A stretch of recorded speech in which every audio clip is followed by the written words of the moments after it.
Oh, yeah.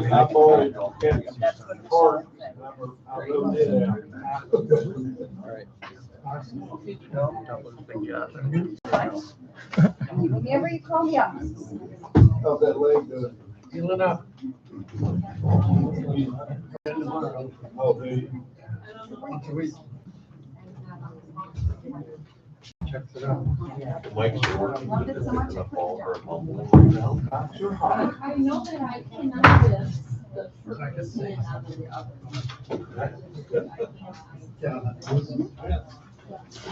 But I did, some have ongoing, some have just. Okay. Designated time. Yeah. And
It's on the other side of my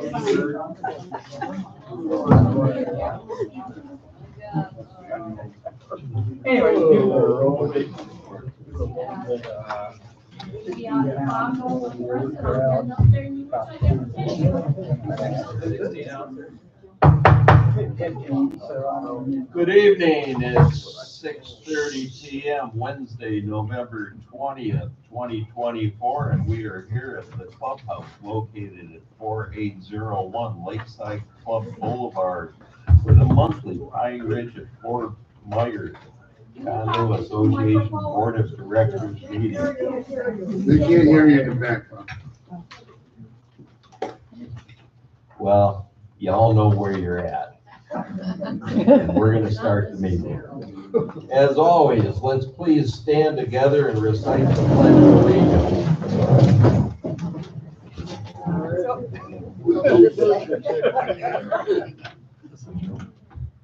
I pledge allegiance to the flag of the United States of America and to the republic for which it stands, one nation, under God, indivisible, with liberty and justice for all.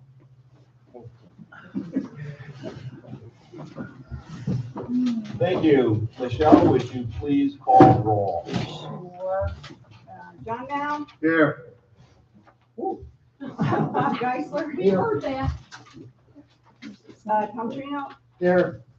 Bob Coles. Here. Bill England. Here. Andy Levin. Here. And I am Michelle, and I'm here too. Eric, was the meeting properly noted? Yes, it was. Next is our open forum. Eric, do we have anybody signed up? I do. Oh, my God. What's her name, Barry? Did you sign up? Jackie. Diane Dotson.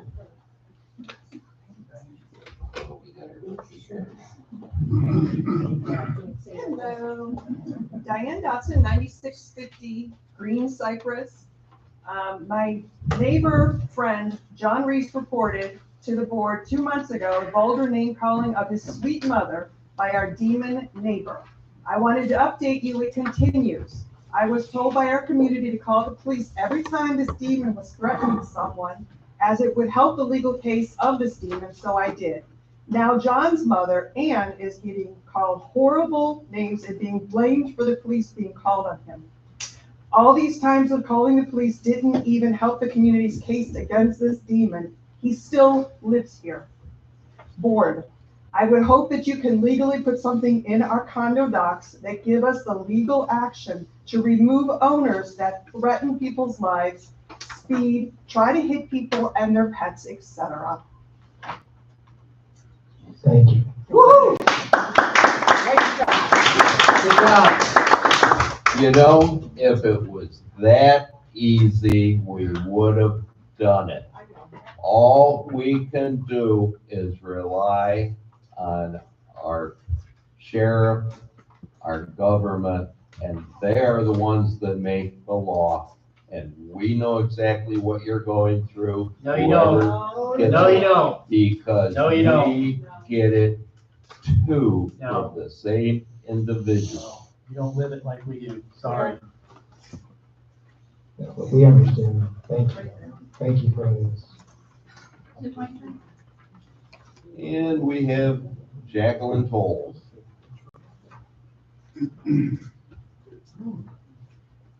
State your name and address. Jacqueline Tolles. Get closer to the microphone. Jacqueline Tolles, 4685 Blackberry Drive. If you guys were slower than molasses, we would call you Pine Ridge 4.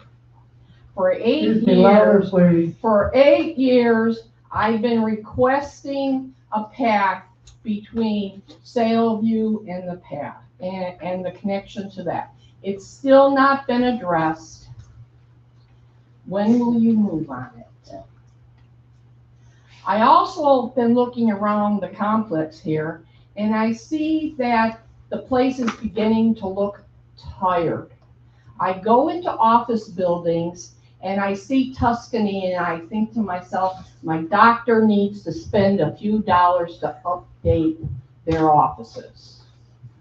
I come to Pine Ridge and I go into a clubhouse. Now this is a selling feature if I want to be buy into this community. And I look around and I say, gee, it really does look old.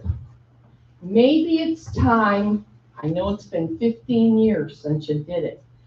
How much does paint cost? So if you need a budget, my sister-in-law will be happy to make you a budget so you could plan on spending a little bit of bucks in here. So when we come to a party, we feel like we're in a luxurious community. Thank you. Thank you, Thank you, sister-in-law. Jackie. Thank you, sister-in-law. Next, we have Sue Yako. Sue Yako. I didn't sign up. I was waiting for you to call me. It's for the social committee. Grab a hold of the mic. Please. That's okay, go ahead. Name and address. On November 2nd, we had a Okay, grant. hold on. Louder. Like you're singing. There you go. There you go. Come on, Sue, you sing, baby. On November 2nd, we had a craft sale and a hot dog sale that was a wonderful success. November 11th, we had our annual Veterans Day celebration, which was well attended and was hosted by Bonnie Robinson, who we'd like to thank. Let's see, our Thanksgiving Day dinner will be held at 12:30 on the 28th of November. I believe there's a sign-up sheet. On December 1st, we will be decorating the clubhouse.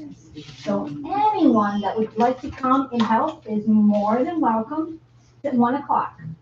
We're also going to have karaoke that night at 6:30. Let's see, our next social club meeting will be on December 4th at 6:30. December 13th is our annual holiday gift exchange at 6:30. If you plan on attending and would like, bring a gift, $10 gift, and there's a gift exchange.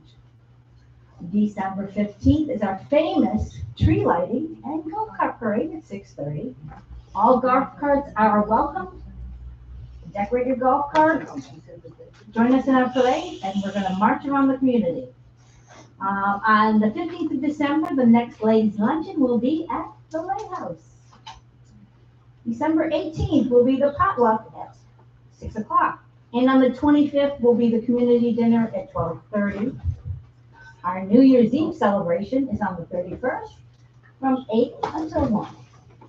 We also, luminaries. When are we going to light the lights that we have?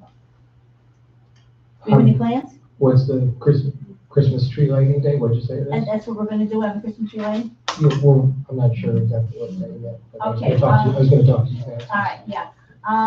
We purchased lights last year through the Lights for Luminary, and we have lights all the way up the middle coming in through Pine Ridge. They're also on sale for this year, so we would appreciate, or if you would like, so that we can finish decorating around the clubhouse with the luminaries. And I think that's it. Any questions? Yes, Yeah. Sue, the menorah lighting. Will be the same as the night that we light the other lights. Could it be the start of Hanukkah? I'm sorry, but I don't know. The start of Hanukkah is Christmas Day. Yes. Yeah. So you don't want them lit until Christmas Day? Yeah. Typically, yeah. Okay, so we'll have to I'll make a note of that. Okay, You got it. I'll talk to you. Yes. Can scooters come in the golf cart? You know, we were thinking about that, and I think we're gonna probably address it at the meeting on the, I think it's the 4th. Okay, so, because I think it's a really good idea. We have a whole bunch of scooters in here now, but we thought, could be lit up. Cool. Thank you. Thanks. Good job. I think that's it, Eric. Thank you, everybody that spoke. Do I have a motion to read or waive the reading of last month's minutes? I make a motion to. Do I have a second? I make a motion to waive the reading minutes. Second. Any discussion? All in favor? Aye. Aye. Can I just say one thing though, so people know when we waive this, the minutes are posted on the website, on front steps. So if you think that we're always waiving the minutes, it's because they are available to everybody to review before coming down here, Yeah. so. If you have any trouble finding them, let us know, and we'll point you in the right direction on the website. We just don't want to make this any more boring than it already is, so.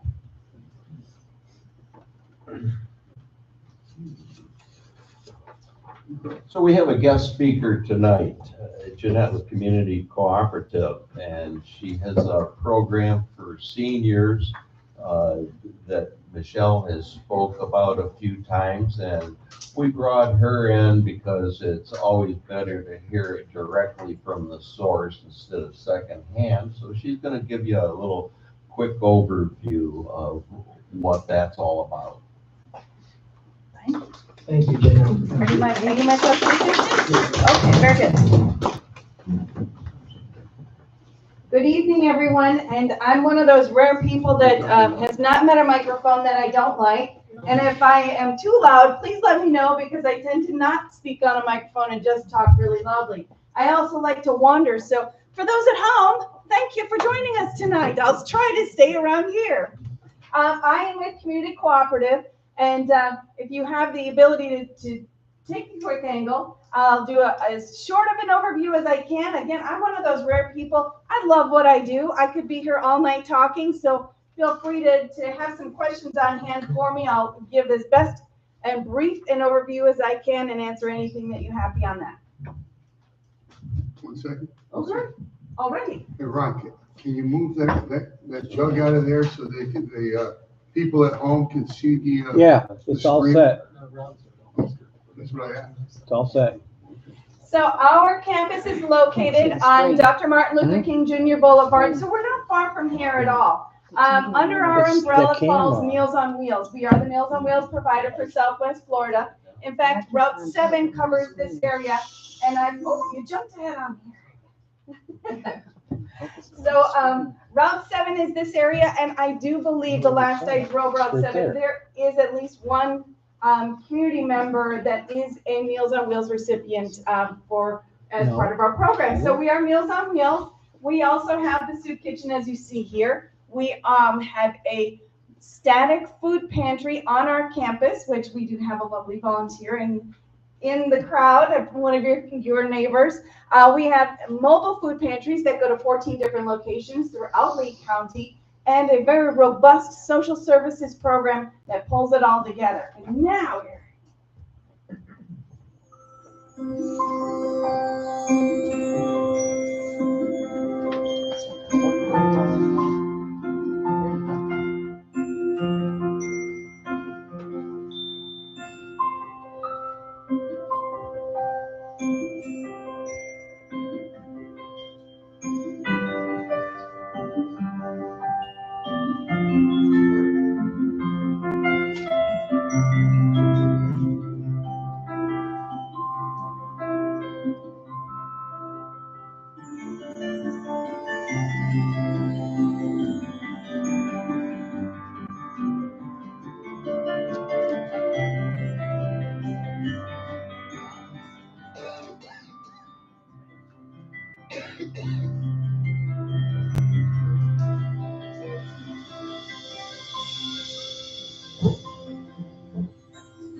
so that in a nutshell is community cooperative.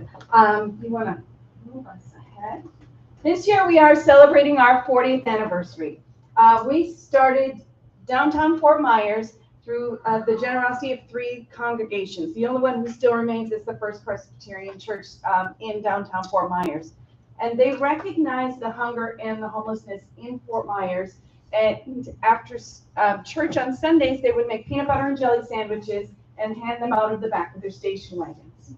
One of those congregants was Sam Galloway Jr. And if you've been in the area long enough, you would recognize the Galloway name. So this became his passion project, and he gathered his sphere of influence, his business associates, his friends from the community, and together they formed Community Cooperative. That was 40 years ago. Every year we return to our roots. In April, we have a peanut butter and jelly drive, which I would encourage this community to get involved with. It's an actual competition that we have between businesses, communities, schools, civic organizations. And the entire month of April, we collect PB&J. And last year, we were able to get 19,000 pounds of peanut butter and jelly that helped to support our kids throughout the summer. So that is our history. Meals on Wheels.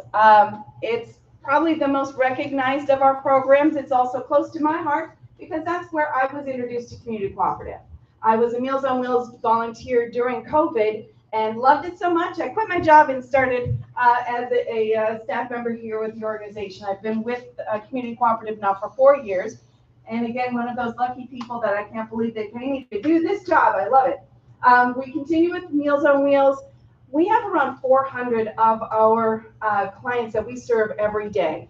Because we have a kitchen, we have the benefit of being able to make a warm, nutritious meal fresh every day. It is delivered all throughout Lee County. In fact, our volunteers drive nearly 900 miles every day to make sure that our recipients receive that warm, nutritious meal. And for many of our clients, that volunteer is the only person there to see or speak to all day long. So it is far more than just a meal. We are feeding the body as much as we are feeding the soul. The volunteers really do establish a really great relationship with our clients. And in fact, oftentimes they'll tell our volunteers things that they're not telling their kids. So we kind of become that bridge to make sure that they're safe, because really the essence of Meals on Wheels is ensuring that people can live independently with dignity for as long as they safely can.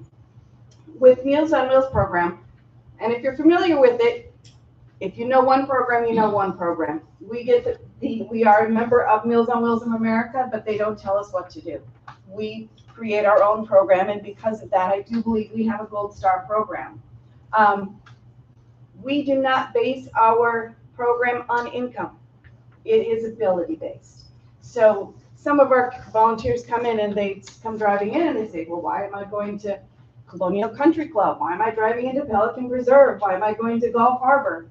And I always tell them, just because you can buy the jar doesn't mean you can open it. So we, again, want to make sure that anybody can live independently in the home that they choose for as long as they safely can. So for some of our clients, they'll pay full price, which is $4.75. Some of our clients will pay a partial payment, which is $2, and others have their meals granted to them. So whenever any of our volunteers are going to our clients, we're just making sure that they're safe. We're making sure that they've had some conversation, and we're reaching out to see if there's anything more we can do. We do have the benefit of having a social services team. Our Meals on Wheels team has a client advocate, so we can support our clients with adult diapers, with walkers, with wheelchairs. After the storms, we were able to fix some ramps, do some tarping. Before the storms this year, we were able to provide solar lanterns, which also had phone chargers attached to them, as well as emergency radios. So we do want to take care of our people, our homebound seniors, the most vulnerable in our community, as best that we can. Not only do we provide our clients with food, for many of our clients, they have a fur baby at home. Then that pet is the reason that they get up in the morning. And for some of those clients who have struggled to afford their own food, we will provide food for their pet. We can also provide veterinarian services, grooming services, and that is all part of our In a Meal program. And for some of our clients that struggle to eat from day to day, we will also supply a monthly grocery supplement. So our Meals on Wheels program, far more than that one meal, it extends far beyond that. Moving on, our market, which Carol is a part of, I discovered that today. Thank you so much. Our market, come on up, Carol. Our market is open on our campus Monday through Friday, 9 a.m. to 12 p.m. for the first 40 clients. And the reason that we need to cap it is because we need to ensure that we have enough food to last all week long. This next 2 weeks, we actually are going to be giving out our turkeys. It's a very popular time of year. We want to ensure that our people are having the holiday meal that everybody gets to have at their homes. We are a choice market, which means that we're not handing somebody a box and letting them go away. We're inviting them into our market. We're shopping with a volunteer. They get to choose the food that they want. And that's doing two things for us. It's reducing food waste, but it's also providing people the dignity of being able to shop for their families. And quite often it's the dignity that they're not afforded in other organizations. And we really do look to the person who walks in the door, not just their situation. Along with that, we have a program called Market on Demand, which allows people to be able to schedule a private appointment in the afternoons. Because we know the face of hunger has changed. We know that there are professionals working that struggle to put food on their table. And if they need to take a time out of their day to go to a food pantry, we want them to be able to schedule an appointment to do so.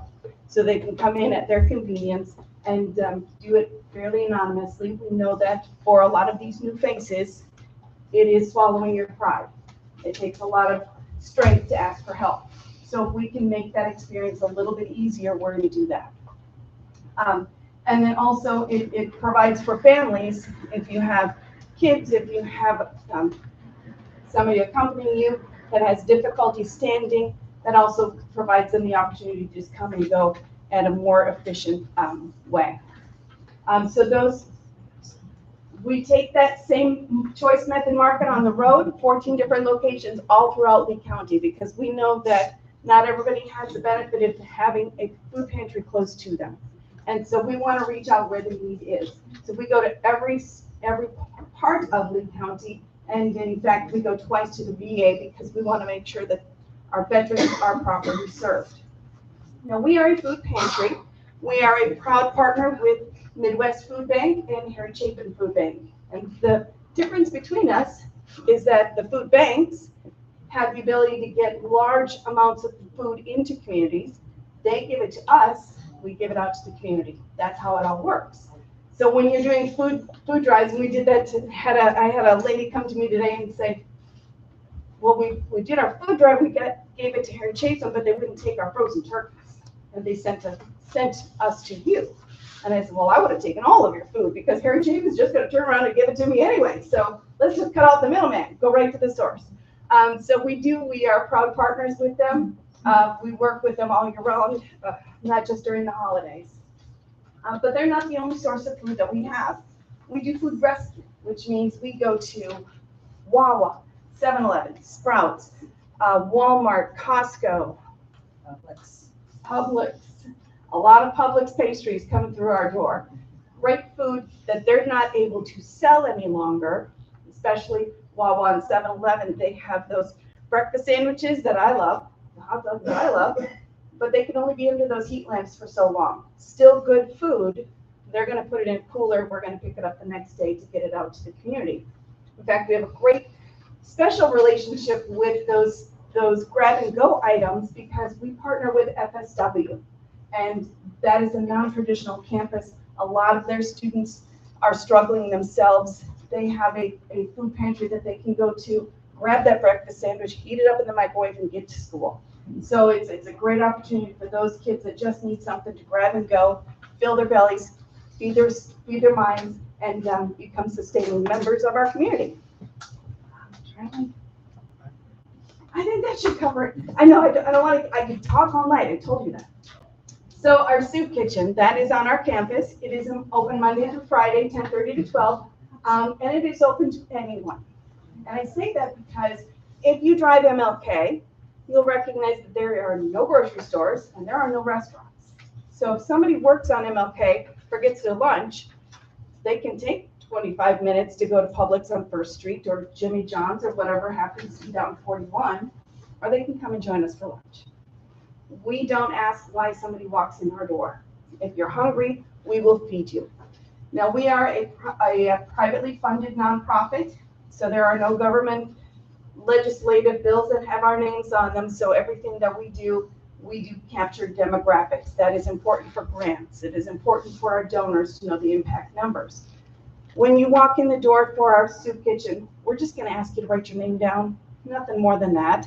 If you're coming to our pantries, we will ask a little bit more about household size and a few more demographics, but if you're hungry, we want to feed you. Really, that's the end of the conversation. It is a warm, nutritious meal in a climate-controlled environment. Charge your phone.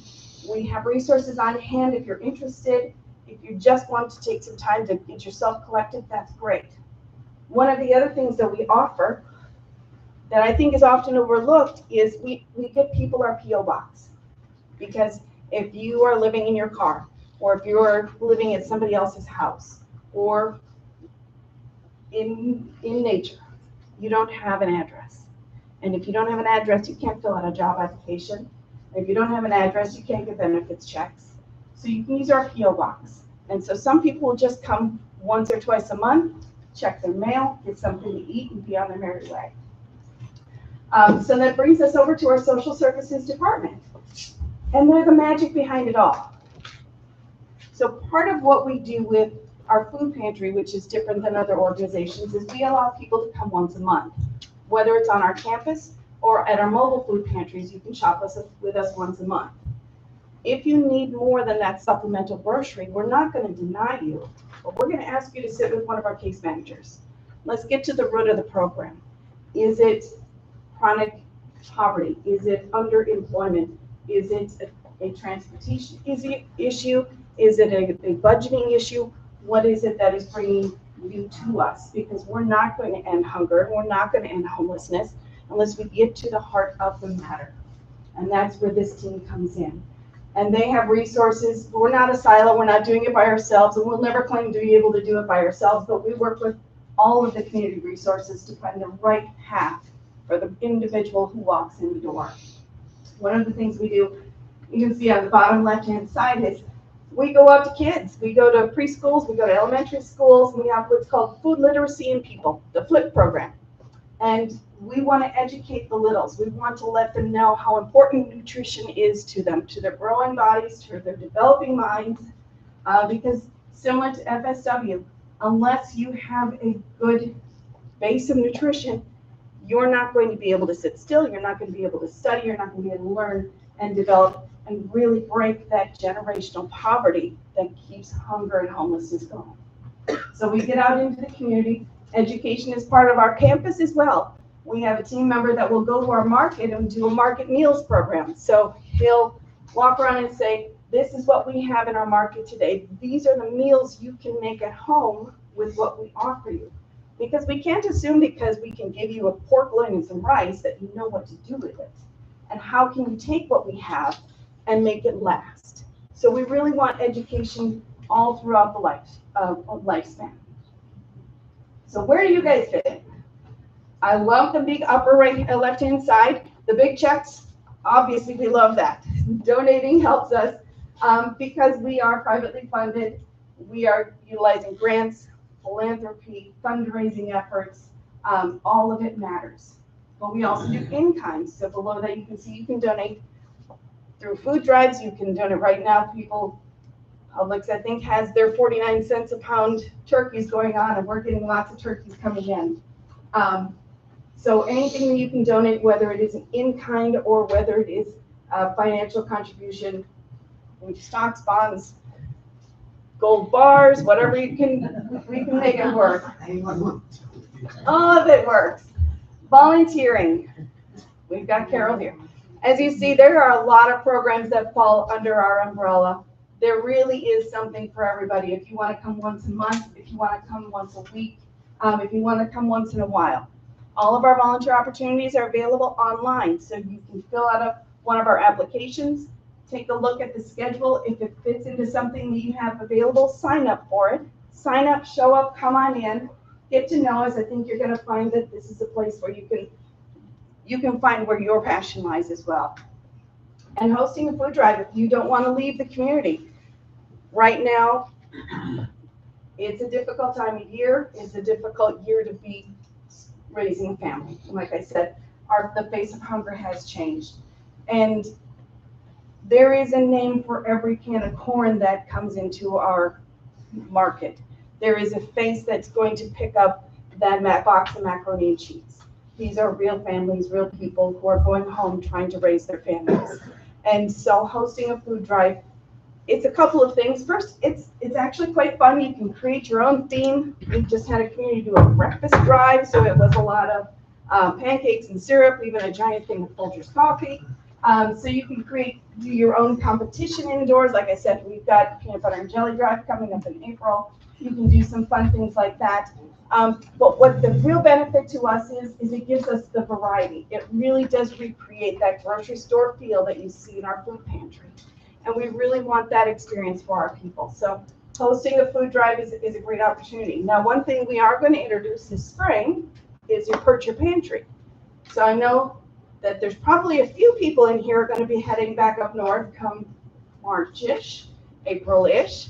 If you don't want all that stuff that's in your pantry right now to be there when you return in the fall, we can schedule a time sometime in March or April to stop by with one of our trucks, pick up what you guys have available, and be on your way. You don't even have to leave the community to do a food drive, to do that type of food drive. So we can get creative, we can have a lot of fun. I apologize for the time that I've taken. I try to go as fast as I can. Does anybody have any questions? Ms. Carroll? It's not a question. I mean, we could talk amongst the community whether or not we want to set up like a drop-off box. It doesn't have to be theme, oriented. And I go weekly and I could happily schlep things over. Thank you. Everything in the future Appreciate will that. go through our social department, I believe, our social Yes, club. This is their effort. I'm No, not aware no, how far it's Leanne- going. Leanne Leanne Nesbitt. Nesbitt is the. And Norm? Yeah, and Norm are the coordinators, so it'll No. go through them. They'll There work he with is. them, In the back. Okay. One thing we also need is Meals on Wheels drivers. And it does take less than 2 hours a week. Most volunteers drive once a week. I live in Gateway, but I used to drive in Cape Coral. And I did it 2 weeks and I would never give up my route until I had to so I could start working here. Once you get to know your people and realize how important you are to them, they become that important to you as well. This Route 7, I think there's 18 or 20 stops on it. I think there's 22 clients, so there's some husband and wives on there. There is a large need in this area for Meals on Wheels drivers. So if you ever want to just give it a try once, if this community wanted to adopt a day and only said every Tuesday, somebody from this community is going to drive Meals on Wheels, we can make that happen too. So it doesn't have to be you every week. It could be a commitment from the community, from social. We can be creative. So put some thought into that as well. If you even just want to give it a try once and see how it is, let me know. And everything you can find is on our website. I don't have handouts because it's the end of the year and our handouts have been handed out and we'll have new ones for next year. But communitycooperative.com, you're going to find all of this information. Any other questions? Thank you. That was very informative.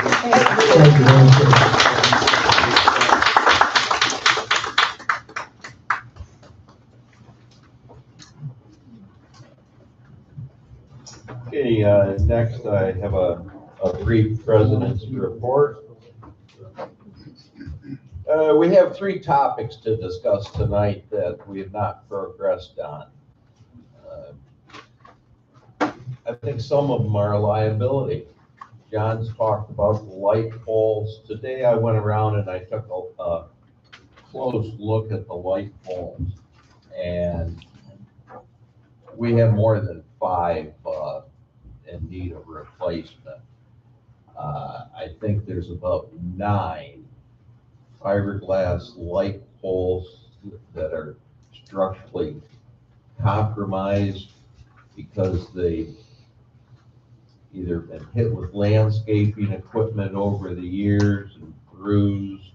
They've got maybe a little bit of what Bob and I would call fiberglass rot. I did a little bit of unscientific sound test, and I looked at them and tapped on them with a hammer lightly, and there's areas on some that are soft spots. You can definitely see a little bit of movement when you push on those areas. So those light poles have been compromised, but the other ones have actual holes in them. And to me, that's a liability, and we need to move on that. So we'll be talking about that a little bit later tonight. We also have concrete sidewalk repairs that are a hazard. We discussed the first time about 3 months ago.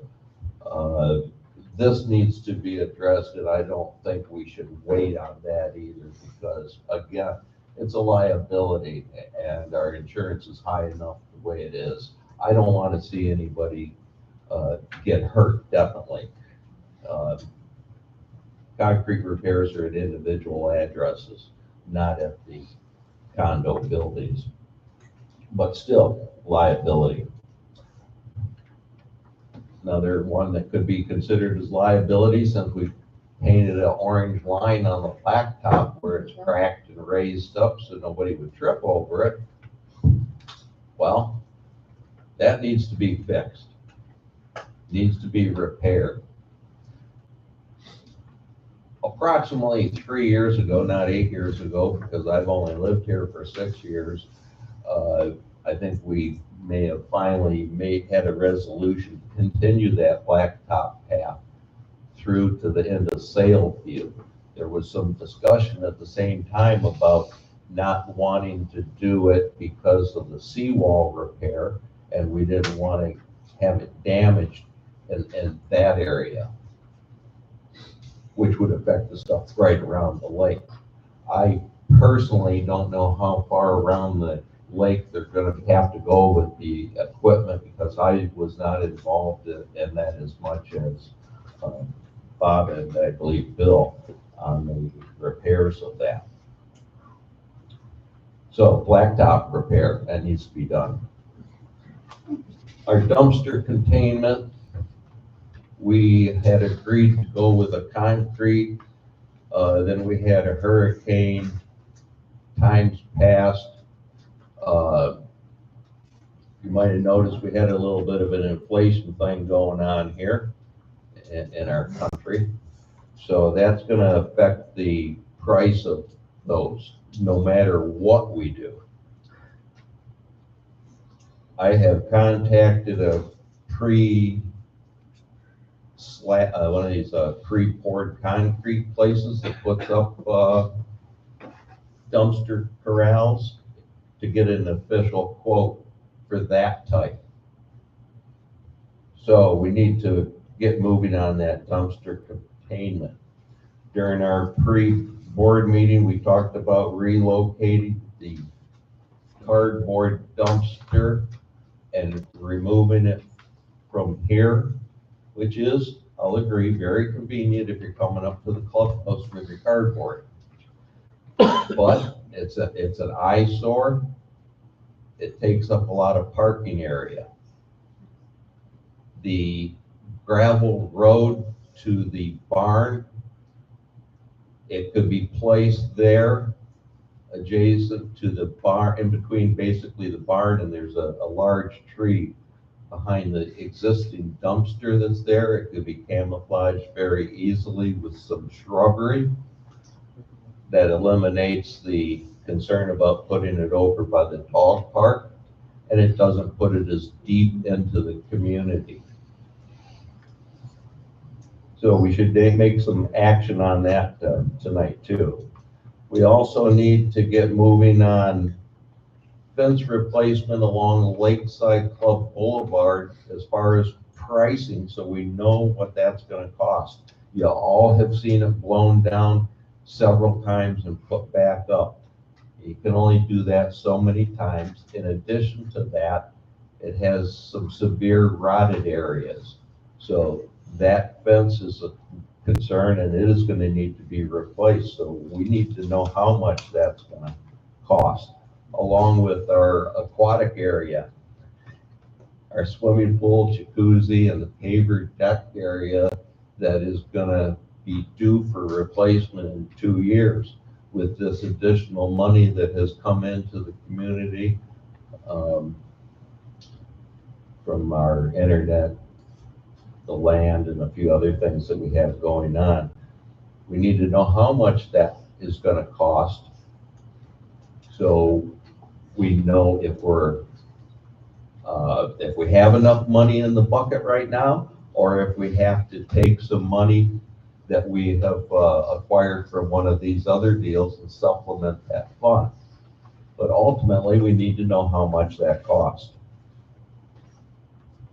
I already mentioned the blacktop continuation, which isn't really a safety hazard, but it's something that we've been discussing for a couple of years, and I think we made a motion to go ahead and do that a while back.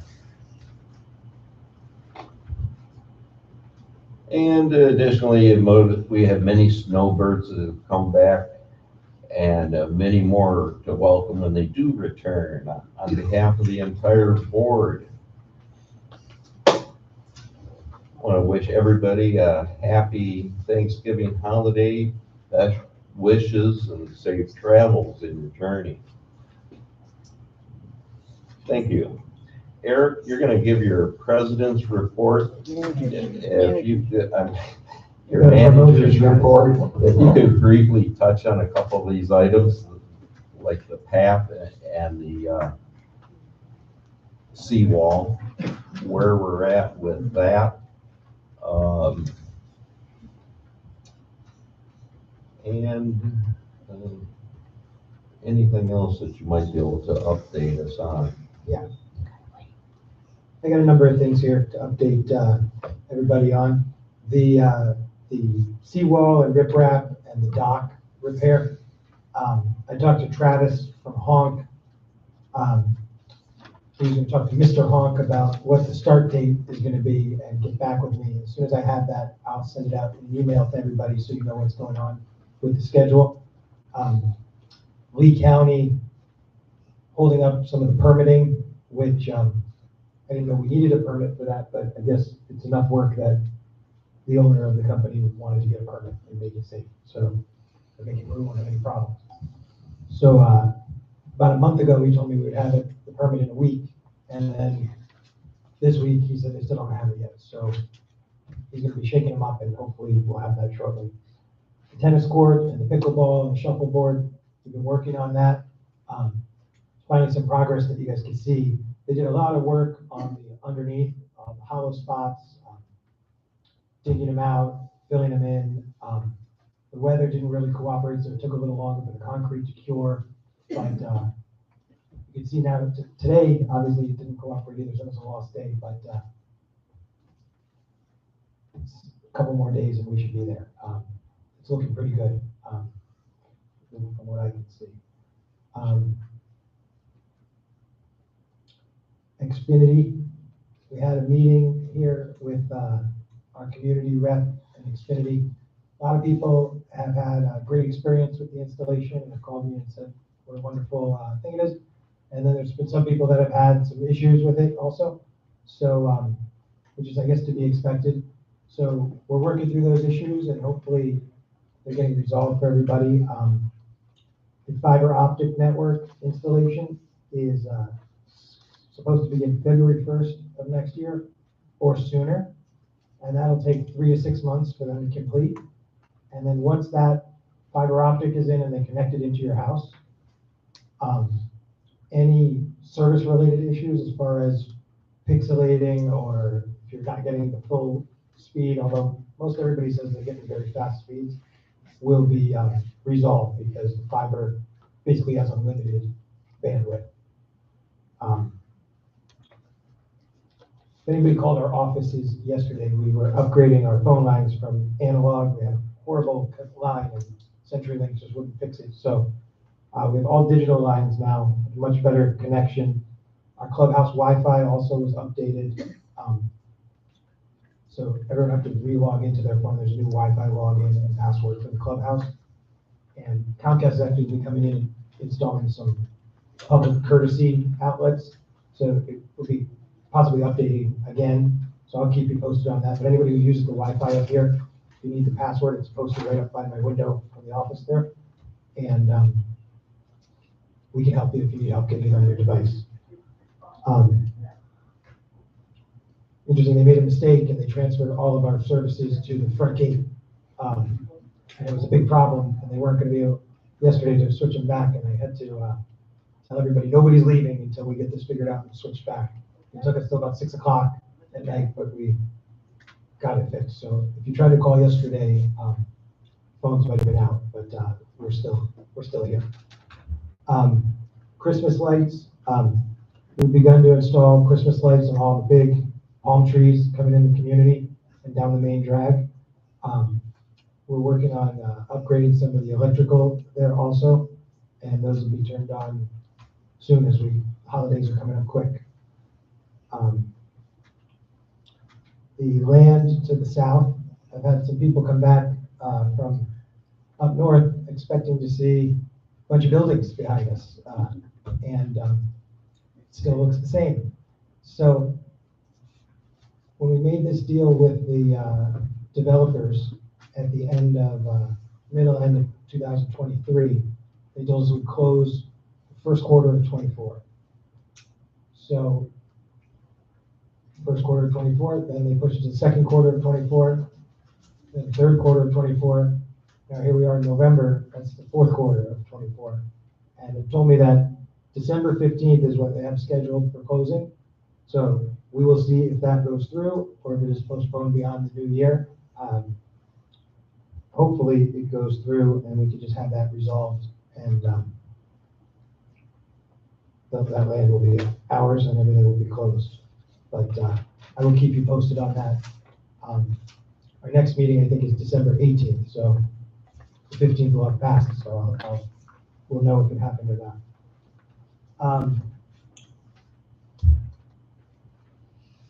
Our public adjusters received the engineering report from Heritage and Nelson Forensics that they did on all of our buildings about the Hurricane Ian settlement. It came in yesterday. They're going to be sending me a copy, and if anybody wants to look at it, it's about 300 pages is what they told me. So Blake Day is currently reviewing it. He's going to be meeting with his team on Friday to discuss it and come up with a plan. Heritage is currently re-estimating their original settlement, and hopefully it can be settled very quickly. I'm encouraged that the process is coming towards a resolution, that we can see the light at the end of the tunnel, and I think it's going to end up very well for the community. While this is being settled, we're working to make arrangements for the re-roofs of the 33 buildings that are still need to be re-roofed from since we started doing re-roofing. Swimming pool. We know that parts of the bottom of the swimming pool have broken apart, and we've patched them, and then some parts break apart again, and the swimming pool needs to be re-marcited. In addition, we like to do the deck also. As far as the swimming pool, trying to make arrangements for that and schedule it for sometime in May or June. And we will let you know when, because I know a lot of people plan vacations or the kids come down for spring break and things like that. So we'll let you know what dates it is that the pool will not be available, so you guys can plan accordingly. How long does that take? It depends on who we have do it, but it could take a week, it could take a month, but I would say plan on 3 or 4 weeks with the way things tend to go. Everything takes longer than that. Everything takes longer than we want it to, yeah. Fences, a lot of the fences around the community, like Bob said, need some work. After the hurricanes over the past several years, they've taken some abuse over the other side of the lake. We have one that had, there was an electrical fire, one of those poles, some damage. So we're looking at that right now and working on coming up with some ideas and proposals for fixing that. We have some power washing that's going to be going on in the community of the common areas. It's going to be the week of December 9th. So just be aware that we'll have some power washing going on that week. We've got new umbrellas for the pool that'll be here for this season. They're really nice looking umbrellas, and they have solar lights built into the inside. So it'll be a nice thing for at night. If you guys come out there and use the umbrella, you'll have a little light over your head. Overhead street lights that are out and ones where we want to add additional light heads are going to be added very soon. The new poles, we've got a few of them that are on order. However, we may need some more based on what Bob was just addressing with you guys. But you'll see some new and updated lighting very soon. Anybody who's been needing to reach Myers and Brentholz that does our accounting and our bookkeeper Nellie is no longer with them, so they are a little bit short-handed. So if they haven't gotten back to you yet about a question or something, or there's an issue, you can let myself or Lydia know, and we'll try to get you the answer as quickly as we can, and hopefully we can staff up and be back to full strength soon. And that was all my notes that I have here for tonight. Eric, since there was so much activity out there in that crowd, could you give us a little update on our little situation without putting us in any legal jeopardy? What we've discussed with our lawyer and the efforts that we've tried. Yeah, I mean, An update. we've done the court thing, we've done the judgments, financial judgments, all that stuff. We will circle back with our attorneys and see what can be done. The cops, I would love to, I wish if any one of us did 10% of what this individual was doing, we would be in big trouble. I know I would be. If I did 10% of that, I mean, he's really terrorizing his neighbors, and it's not fair. So we need to see what can be done. The problem is that in America, when you own a home, you have a lot of rights that go along with that, and a homeowners association, there's not something that we can put in our bylaws that we can kick out an owner anytime we want because they did X, Y, or Z. I would think that the police, when somebody is vandalizing or harassing or, harassment's against the law, vandalism's against the law. Verbally harassing your spouse, or physically harassing your spouse is definitely against the law. And if that's going on, we need to report it to the cops. I wish I could say I had more faith in them to take some serious action on it. But most of the time, what they do is they point you in the direction of making it a civil matter. And they throw it back on the individual to go and either file something themselves or get an attorney themselves to file against them. And then those people will come to the association and then ask us to do it. And as an association, we can do only so much. As an individual, I think legally you have rights that you can do a little bit more. But I'll circle back with our attorney and see where it stands and what can be done, because it sounds like it's not getting any better. It's actually getting worse. And that's really disappointing. It's really disappointing to me. But it's nothing to joke around about. It's a serious situation. Thanks, Eric.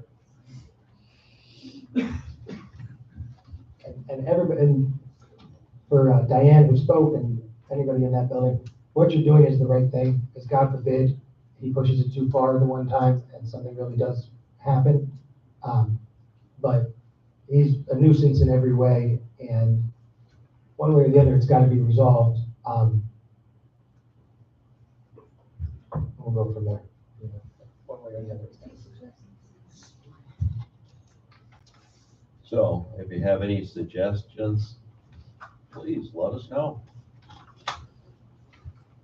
Next is our treasurer's report. Bill? Good evening, everyone. Hopefully I've got good news. I could be bearer of bad news, but we'll see. As usual, the association treasury remains stable. We've received payment from Comcast for the negotiated door fee in the amount of $150,150. I want to thank Andy Levin and Eric for working with me to negotiate the highest fee possible. Just in addition to that, we took part of this money, we took $100,000 of this money and put it with our budget money that we have to help to keep our dues down this time. $100,000 doesn't go a long ways, but it helps some. Since everyone is part of this door fee, and Eric and I talked, and we thought it was right to let you have part of that money back also. So that's the best we could do for now. We took the other 50,000, I think we set it up for next year the same way. Isn't that right? Yeah, you'll see it in your budget. It's actually 50,000 in 2025, and then 25,000 in 2026 is what we scheduled basically to ease the increase of the internet. Adding the internet would increase the dues substantially without being able to subsidize it with some of this money. So in doing this, we kind of are easing it in, and by the third or fourth year, you're not going to feel that impact as much as you would if we just threw it at you right now. So it helps out more than you think, and it keeps it in line with kind of what we expected it to be, and that's important. And I know it seems like at times it feels like we're not doing a whole lot. Behind the scenes, we're trying to do as much as we can, and this, Eric and I have worked with this, and it's just our little contribution to that, so hopefully it'll help some. And something else that I wanted to actually mention, sorry to interrupt you, though, is I have the Wednesday town halls that we do almost every Wednesday. On Wednesday, the 11th of December, on that town hall afternoon, I was going to make that a budget workshop. But if anybody has any questions about the budget, we can sit down and use that time to run through any of those. And hopefully Bill can be there too. I think he can. And we can answer any questions, look at it, analyze it any way you want to, because it's your guys' budget, it's your money, and we want you to understand where it's going. Okay, your packet tonight contains a proposed 2025 operating and reserve, thank you, budget. The dues will increase by about 10% for everyone. Of course, this varies slightly depending on your unit and which association you belong to. There is 5 associations in here. I didn't know if everyone was aware of that. And it has to do with the number of buildings in those associations that determines how much basically your increase is. Some of them has got probably 10 times more than the others do. So it's a little complicated, but if you've got questions about that, we can discuss that at a later time, or we'll get with Eric, and he knows more about that stuff than the associations than I do. So although the dues are going increasingly, just about everyone's overall bills will be reduced because they will be eliminated. We will be eliminating the monthly cost for the high-speed internet and the additional services included with our new contract. And if you haven't contacted Comcast or Infinity, whatever you want to call it, and talk to them about your bill, you need to do that, because it won't automatically drop a whole lot for you if you don't call them, and you need to do that. And you'll see a reduction. Most people, it's not going to cost you anything now for your internet and your TV. So it ends up being another increase or decrease in amount that we have to pay. And a lot of that has to do with Andy and Eric and myself working with Comcast and cussing and discussing. It went around and around, and I think right there at the end is where we got a little extra with Andy, got a little rough with them, and he invited them all to the parking lot, I believe. But anyway, it came out better than what we had hoped for, and hopefully everyone appreciates the hard work that went into that. A lot of time was spent on that. Compiling these budgets is a very challenging task. I must thank our manager, Eric, for his hard work on this. I also want to thank our secretary, Michelle Camp, for spending a lot of time working with us on this as well. Our October financial statement is due any day, as Eric had mentioned earlier, but we haven't received that. As soon as we do, we'll post it on the board, and any questions you have, come and see Eric or myself, and we'll try to get you an answer. And, that's all I have for now. Hopefully that was a little bit better news than some of the other. Thank you. Thank you, Bill. And yes, these three individuals did spend a lot of their time.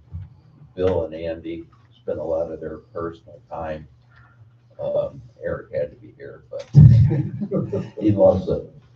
So it was either a sweet or sour experience for them, but they did a great job. Thank you. For our other business tonight, I hope everybody's picked up their budget packet on the way into the meeting tonight or earlier this week. This year, the packet contains not only the budget, but a lot of other important documents and information. So everyone knows and understands the package's content. I have asked Eric to review it with us. And Eric? I got my packet here. I just want to go through each thing so everybody knows what's in there and what it all means. So page 1 of the packet is the first notice of the annual meeting and election. That's scheduled for January 22nd of 2025. At this meeting, we have 4 possible positions on the board that are going to be available or up for election. And so if you thought we were done with elections last week or 2 weeks ago, we're not. We've got one more big one. So anybody, if you're interested in running, I've had a couple people who are interested in helping to count the votes already come up to me. We're going to need vote counters depending on how many candidates we have. And next month's meeting, we'll have a sign-up sheet for people that want to help us count. This is your first notice. It tells you what you need to do to qualify for the board and when the meeting is going to be. The second page is instructions for if you want to run for the board, the intent to run. These are the instructions for the form, which is page 3, that you have to fill out if you want to run. You must fill out, sign this form, and turn it in with a 1-page black and white information sheet about yourself. That tells your background, a little bit of experience, why you want to be on the board, any of that type of information that will help people who don't know you learn about you and vote, or hopefully vote for you if you run. The next document is the notice for the budget meeting, which is going to be next month, December 18th. At that meeting, the board will vote on the proposed operating and reserve budget that's contained in this packet. They'll also vote on the rules and regulations that are being updated, that are also included in this packet. They're also going to vote on updating the architectural review guidelines, which is not included in this packet. However, if you're interested in that, you can see Bob or myself, and we can share that with you.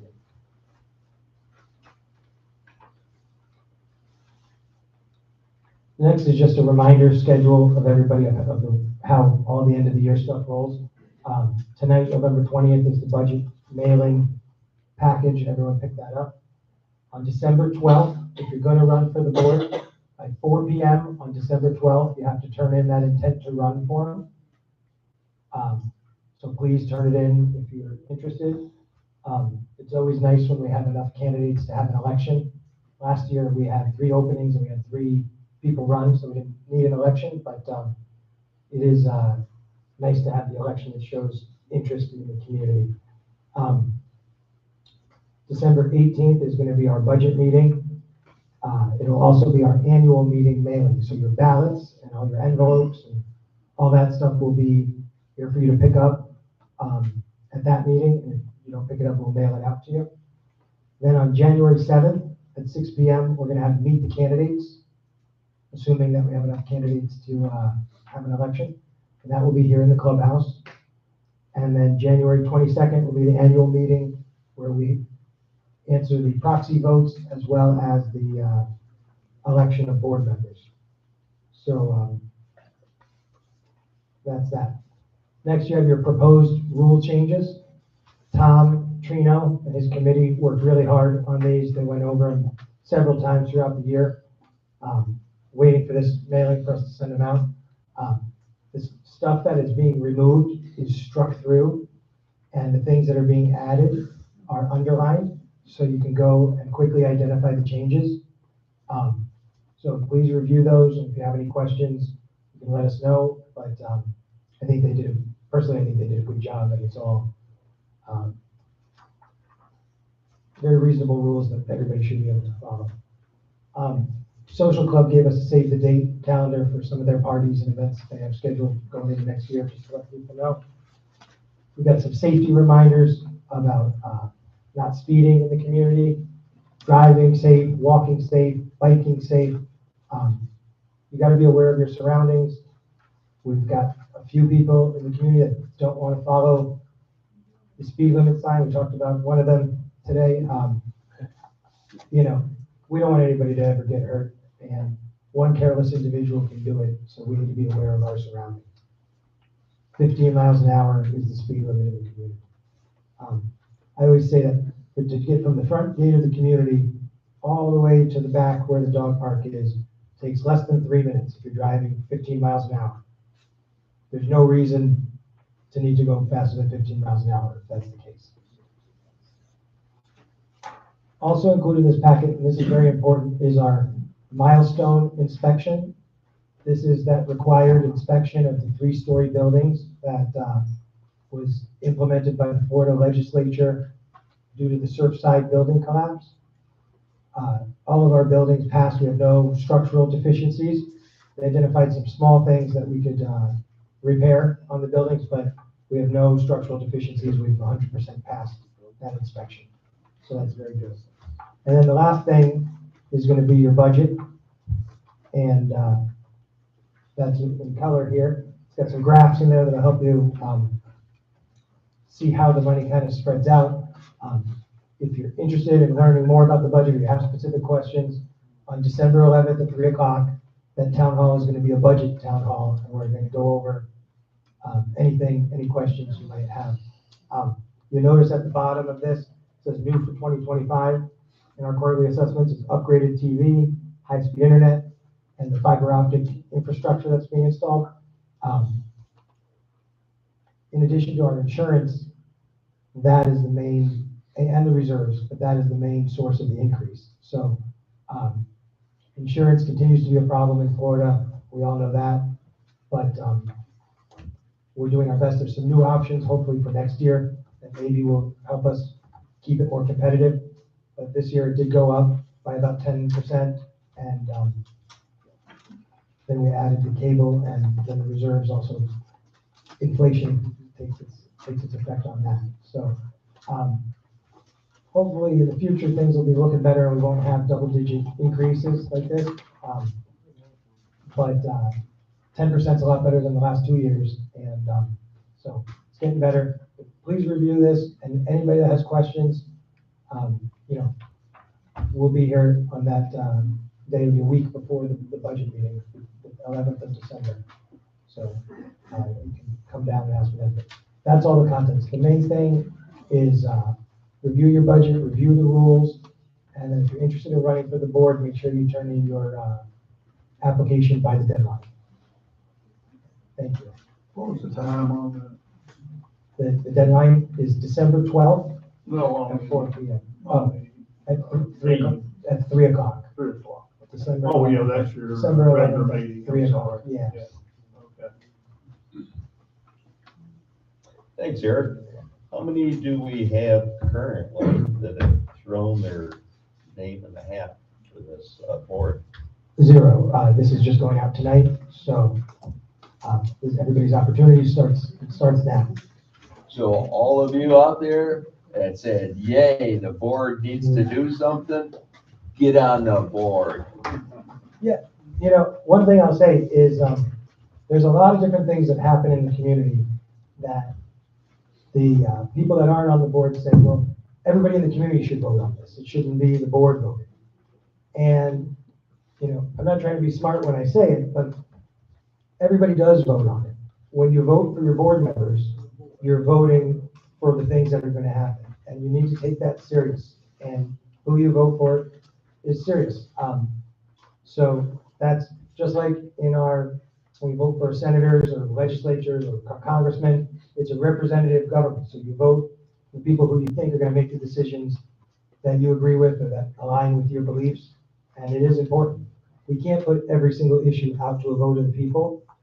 Number one, most of the people are not going to be educated on that issue enough to really vote.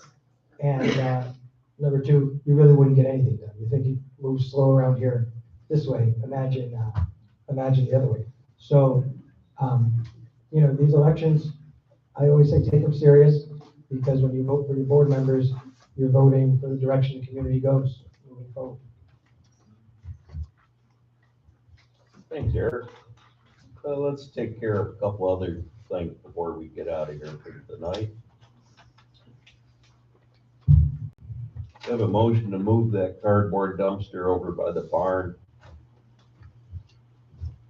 I'll make the motion. Whoa. And I think we're gonna hold that till the big next, motion there.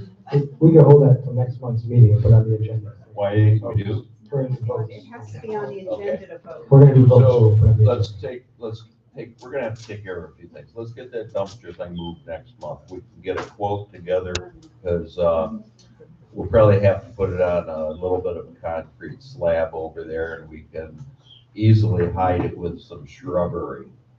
To go and build a concrete containment area for that dumpster and spend all of that money, which I would just throw it out there, it'd probably be about $15,000, put a block wall around that. And then we run it down to the road a few little bit, and all of a sudden, nobody's recycling cardboard because they don't take it, and then we got this big mess out there. I say just keep it cheap, move it over by the barn, camouflage it a little bit with some landscaping. So we'll discuss that more next month. We had a motion to buy, I believe we had a motion to buy 5 light poles. 9. 9 is what it's good. That motion's gonna have to be rescinded and redone, and we need a minimal of 10 light poles if we really count them there.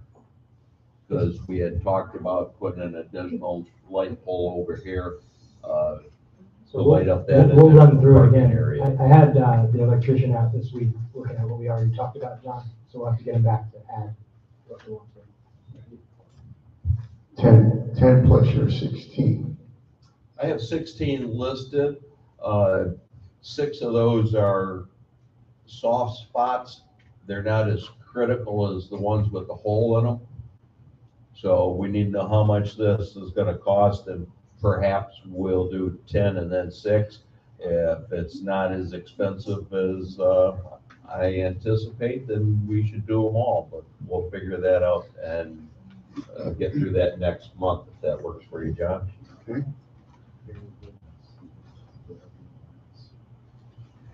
We're gonna start getting some estimates together so we can have a little bit of a more serious discussion on that fence replacement, the swimming pool. We need to get a contractor to give us a price on the blacktop repair and continuation of that path, so we know how much it's gonna be and we can vote on that.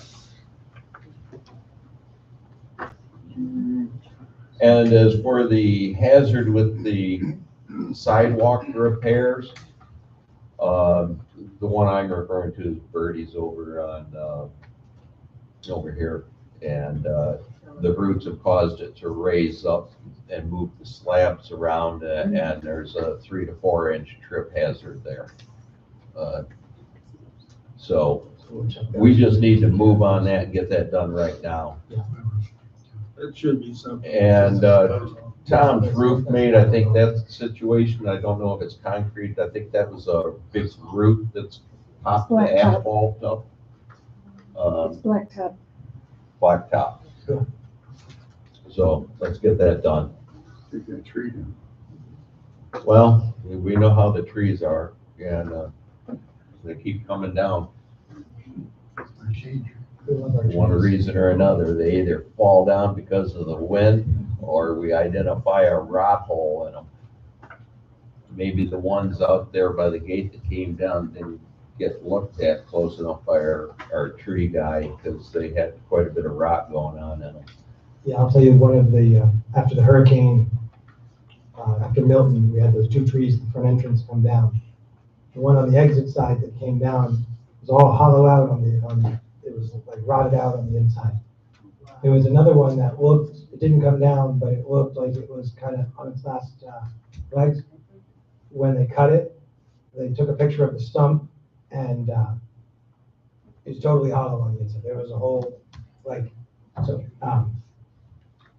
it's a good thing we cut it down, and that whole center island, right after you come in the gate, is going to have to be worked on with the landscaping. It needs some work. So that's another thing on the list. And like I mentioned earlier, I contacted Permacast Walls to give us a quote on dumpster containment. We'll revisit the vinyl and block costs, so that when we talk about the dumpster corrals, we're comparing the different styles and the different costs and the pros and cons of all of those. You pretty much all know the pros and cons between concrete and plastic, so. One other thing too, some of the areas that didn't get mulch, that still need mulch, we've got 600 bags of mulch coming to finish those areas. They had to use a little heavier in certain spots than we would have wanted to, because we changed the color this year. Hopefully next year it won't require the extra bags, but we've got those bags coming. So those of you who are still waiting for mulch, don't worry. We've got you. Bob, can I clarify something, please? There's a lot that you just talked about that is going to be voted on next month. So are we having Eric get pricing and estimates for the pool and the sidewalk repair and everything else, or who's doing all this? We'll work on it. We'll work on it together. We're working on it. We'll work on it together. Working on it, got it. Like I said, I've already contacted one. If you would like to jump in there and get us a contractor, great. Anybody else on the board that wants to throw in and give a hand, but all communication is going to go through Eric for anything, as always. So, before I ask for a motion to adjourn, Do you have a question? any comments from the audience? I'll let my sister go first, and before she gets up here, as far as painting this clubhouse, there's no problem with painting the clubhouse. Nobody's jumped up until just recently, and I think there is a crew of volunteers that would like to paint the clubhouse, and we have no money. We have no problem with the money aspect of it and everything else. We just need, what do you want to do? The only issue that I personally could see would be from January through March or April, it's very busy in this clubhouse, and it's going to take whatever period of time, so we need to schedule it accordingly based on whatever the social calendar is. That would be my Okay, Patty. That's not what I was going to talk about. Patty Thuringer, yes, but I did want to mention that, so. Hi. For people who don't know me, as you said, I'm his sister, Patty Thuringer, 4693 Blackberry. Is this working? Yeah. I have a few things, but I'll try to go quick. Thank you for the efforts on the Xfinity. Our service is fine, and one thing, I think it's actually reduced my total cost. And just to let everybody know, a second thing we did was we moved our mobile phones to Xfinity Mobile. Yes. And I'm saving money that way as well, so that's something other people might want to look at. Yeah, the work's pretty good on Verizon's towers. Yeah, for those of us that aren't here full time, I got a house in Michigan, I'm paying, internet, and then I had the 2 cell phones, and then the service here, it really added up, so that was helpful, thank you. Did you cancel your cable at home and put the app on your TV? Still gotta have internet. Yeah, just internet, but you don't need That's all to we pay have for the is cable internet. We don't channels. have cable TV in Michigan. So, Dumped anyway, it. okay, so that's that. Cut the cable. I have a couple questions of clarification for Eric. You got a lot going on. You mentioned you said seawall and something and the dock, Seawall and the riprap, riprap. those are the rocks. Okay, and are you talking all the way around the lake? Talking about the areas that were damaged during Hurricane Ian. It's in the north end of the lake up here where the concrete is broken and the rocks. I hear you. The seawall was damaged during Hurricane Ian. So we've been walking around the lake this week every day, you know? And I noticed, I mean, you might want to take a walk around if you haven't lately, because on the far side of the lake, the ground seems like it's really kind of moving down towards the water, and the blacktop path is severely leaning I that know way that's and fine. cracking and so on. Not just the severe bumps at this end, There's a spot of- but on the far side, and there's seawall damage over there too, I think. Yeah, there's a little bit. So if you're bringing people in to fix the seawall, let's get the whole dang lake done and get the path We're gonna do done all all the the way. Areas that need it, yeah. Yeah, I think you've got a crew coming in with blacktop and trucks and, you know, so on. Get it all done and get that guy's driveway fixed at the same time. You know, maybe you can, what do we call that, like economies of scale, efficiencies, you know? Bob, I believe that's the case, isn't it? The Yeah, wall, the the north end, concrete. and there's one spot that the concrete's broken on that Yep. side over there. Right. And then there's So also. Where the they're tree gonna went be down over north there, end, yeah. They're gonna be replenishing dirt up by the pump house. There's a place there that's, Yep. that went in with the seawall or with the riprap. They're gonna be bringing in, I don't forget how many loads of dirt, putting in there. And then they're gonna be replacing the board on top of the seawall from the swimming pool all the way down to. All right, I think sounds the pretty corner, extensive. Sounds thorough. And then they're going to be redoing the deck on the fishing pier out here, so. Yeah. It's gonna be, you're gonna be seeing a lot of big equipment, and they're gonna be dumping rock in the parking lot of the condos over there, so that they can dump the rock and then bring it with smaller equipment to take it around the lake. And they're gonna be building I call it a plywood driveway, so that they don't mess up the grass or the pavement. Where's that, at the end of Sailview?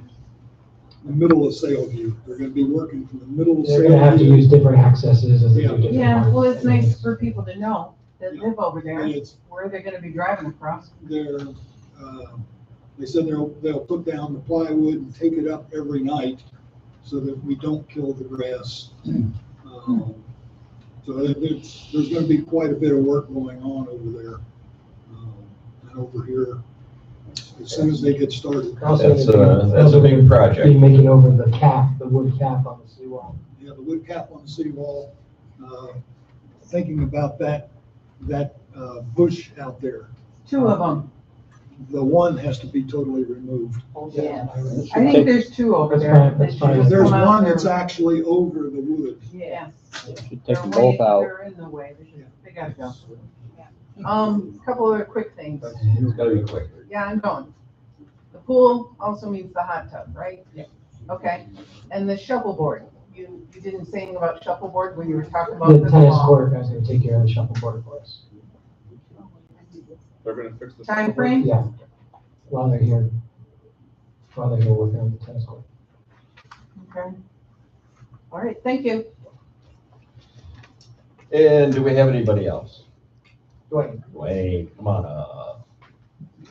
Hello, friends. Let everybody know who you are. Welcome back. Dwayne Taylor, I'm at 9930 Speedway Court. I mean, Sailview Court. I want to be as respectful and neighborly as I can, but I really don't get the need of dumping the asphalt across the grass to connect the bike path, the walking path with Sailview Street. Can you explain that to me, like I'm a 2-year-old, why the need for that? Well, we're using it as a path right now. The grass has been beaten down. There's grooves in the area from the golf carts 4-lane highway, I know, going yeah. through there. And We talked about other things like wood chips, which would be a trip hazard. So that's why blacktop was the least expensive. I just don't think that it's wise to encourage that to be a route, because Sailview is a street, it's also a parking lot. It's a one-way street, cars go in and they come out the same way, all day long, back and forth. And we back out of our parking spaces on Sailview.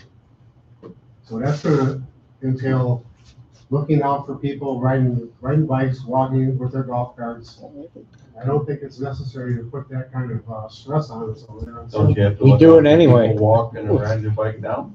Yeah, but you're encouraging more by putting a pathway through that. I really don't think we're encouraging more. Drive But- through there What anyway. is the need for the asphalt then? So that we don't have a mud trail through there and about us having a mud trail, the people that walk don't want to walk through there. People who live in the condo buildings don't want people riding their There's bikes. asphalt, there'll be more people. Only the ones that live here.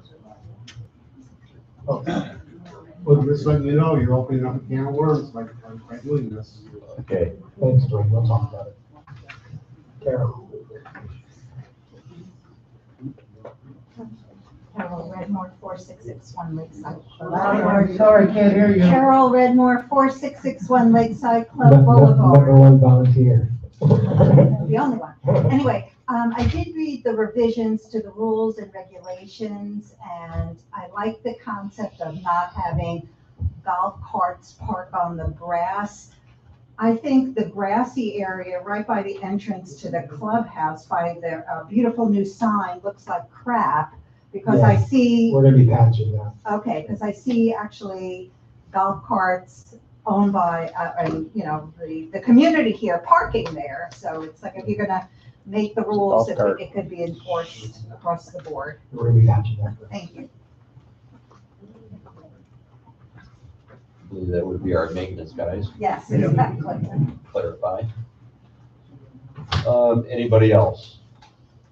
Okay, Jacqueline, you gotta come up to the mic. You gotta tell them who you are again.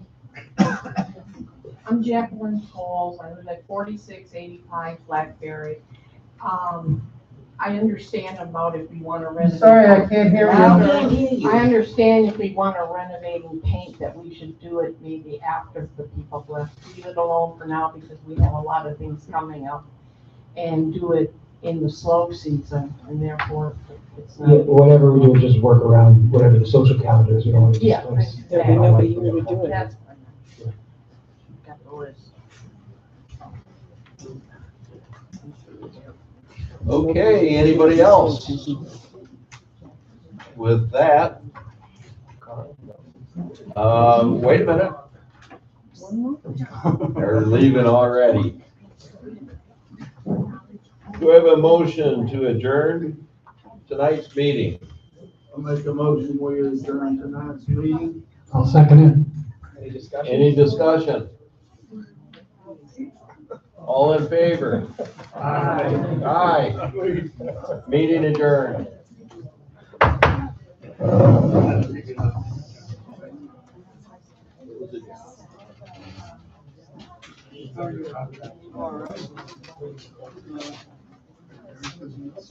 You were late, Jeff. I'm sorry, I have much to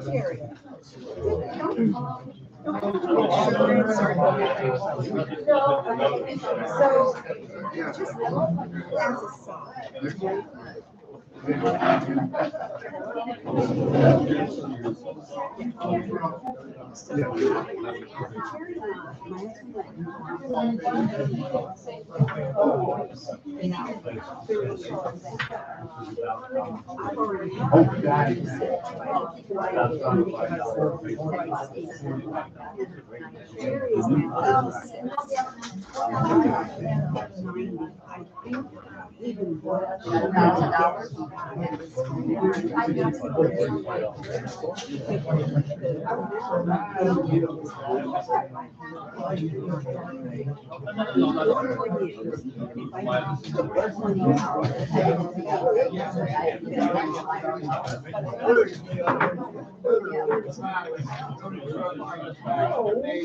Making the decision of what is going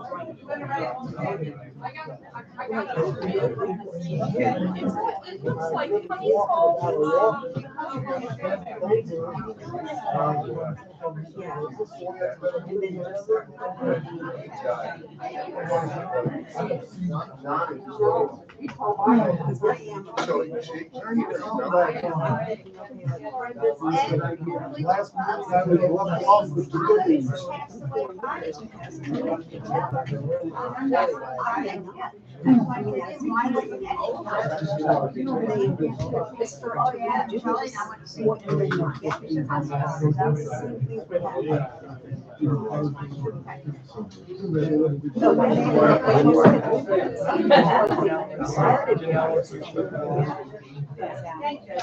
Got it. I wish I was here.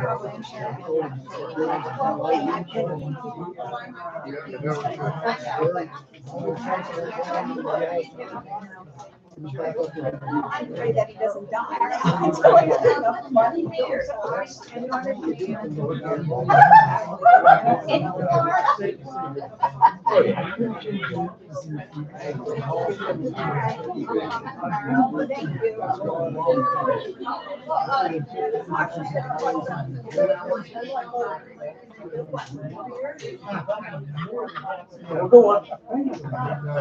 And I'm wearing this because I've been sick.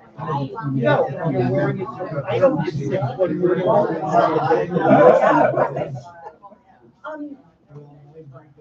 Were you here the whole time? No, I wasn't even measured in person. I was here, it was phenomenal. She did a really great job. And Carol read more. yeah, right, she does. So I'm gonna make sure that she makes that connection.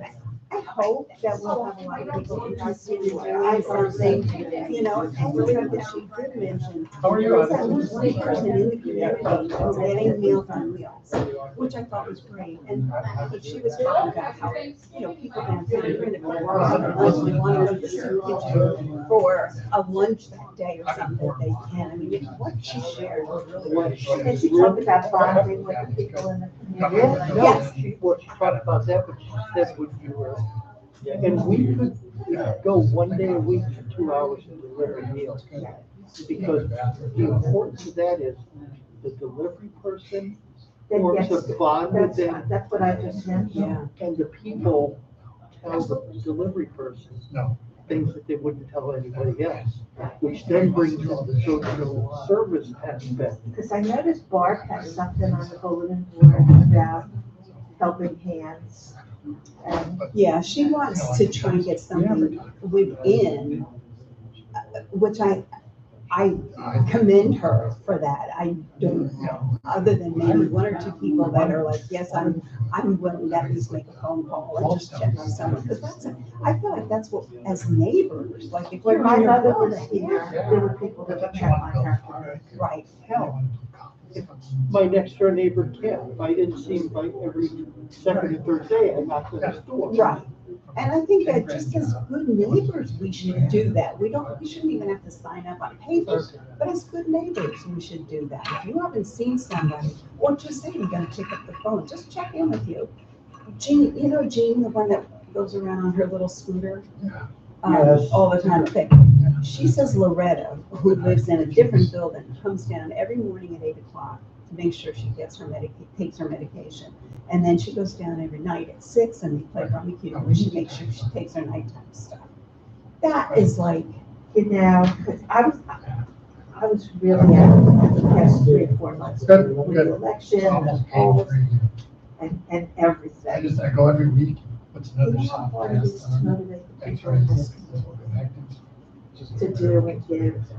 Yeah, I'm not sure what that is. You know, my parents were never volunteers. That's kind of like where my mind has always been, but my parents weren't. When my father retired, I thought, well, you know what? You love driving, you love talking to people. Go over to the hospital and pick up people in the golf cart, you know, and take them to their cars. It would have been I perfect. had 25 women in my house, and the only ones that didn't do anything, we had a dozen people from here. All the people out in the community were out working. So I'll try again. Well, and And your hair looks great, by the way. oh, thank you, thank you. I just cut it last night myself, so. Yeah, but I'm gonna keep on trying to promote it and, you know, Yeah. push it and everything else. And then, you know, Barb does it, the social club, and we Yeah. post something here, You know, so. one thing that I saw in the news, or BOGO. the BOGOs, we should have